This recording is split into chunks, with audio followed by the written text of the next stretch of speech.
For those of you who don't know, Deen the Great is a clown. No, actually, let me correct that. Calling him a clown is disrespectful to clowns. Because at least clowns understand timing, and at least clowns know when the show is over. Deen, on the other hand, he's the type of dude that keeps performing even after the circus is burned to the ground. And the crazy part is y'all have already seen the footage.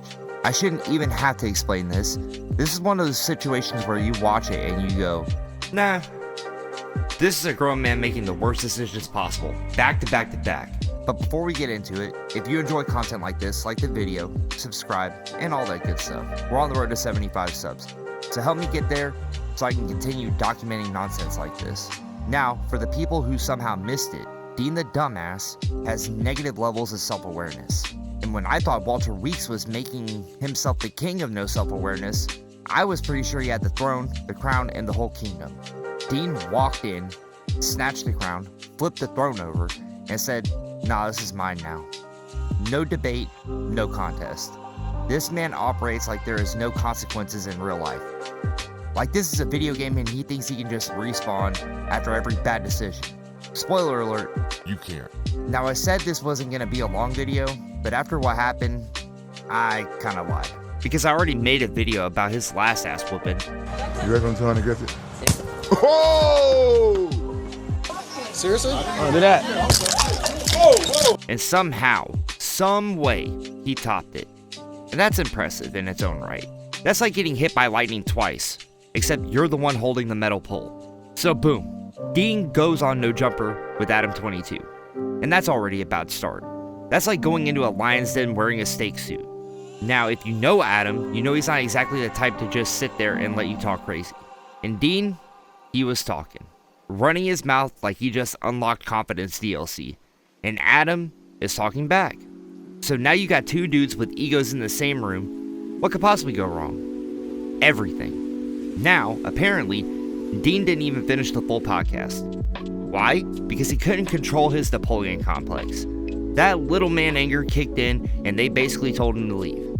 So now, you didn't finish the podcast, you caused problems, and you still expect to get paid? For what? For a half conversation and a full attitude? That's not how life works, my dude. That's like leaving a job halfway through your shit and still asking for a bonus. But here's where it gets insane. Instead of taking the L and going home, Deen pulls up to the No Jumper studio, uninvited, and expecting money. Like this is a side quest he has to complete. And in his head he's probably thinking, yeah, this is gonna work. No, it's not. It was never going to work. There was no version of reality where that ends well. Then Lena shows up. And this man tries to basically trap her in her own car until Adam comes out and pays him his money. Yo, tell your husband come outside. Can I help you? Tell your husband come outside. Who are you? Deen, you know who I am. Come on. Why would I know who you are? Where's my money? Do I owe you money? He owed me 5 bands, yes. Okay, so take that up with him. What do I have to do? Yeah, but you pulled up, so you're not getting out this fucking car unless you give me my bread. Straight up. You're gonna trap me in my car right now. Tell him run me some bread or you're not getting out. Straight up. Let me say that again slowly, so it really sinks in. You thought detaining someone was gonna help your situation. That's not negotiation, that's a charge. That's how you go from internet drama to a court date. And of course it doesn't work, because why would it? So Lena gets out of the car. You ain't getting out this car, bro. Get the fuck Tell that out of here. Tell that run me my bread. Are you gonna grab me right Tell now? the nigga run me my bread. You're gonna put hands on I'm me not gonna right touch now? you, bro. Tell him run me my bread or you're not getting out. Fuck out Straight of up. my face.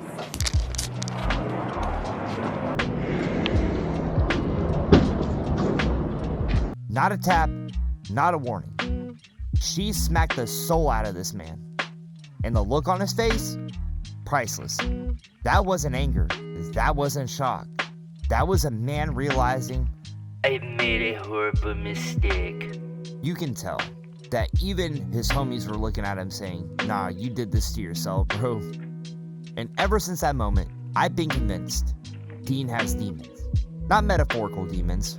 I'm talking about the kind that whisper in your ear like, yeah, bro, go back to the studio. That's a good idea. Because no rational person does this. There's no logic here. Only chaos. And then he tries to force his way into the building. Like, bro, do you not understand that that's a crime? You're not breaking into a video game lobby. That's a business. With laws, with police, with consequences. You could have gone to jail. Over what? A podcast appearance you didn't even finish? Then Crip Mac comes out, and he wants to throw hands. And listen, Mac, I gotta be real with you, man. I don't know if you were drunk, high, or spiritually disconnected from your body, but that was not it. That fight looked like two dudes swinging underwater. I see more coordination at a sleepover pillow fight.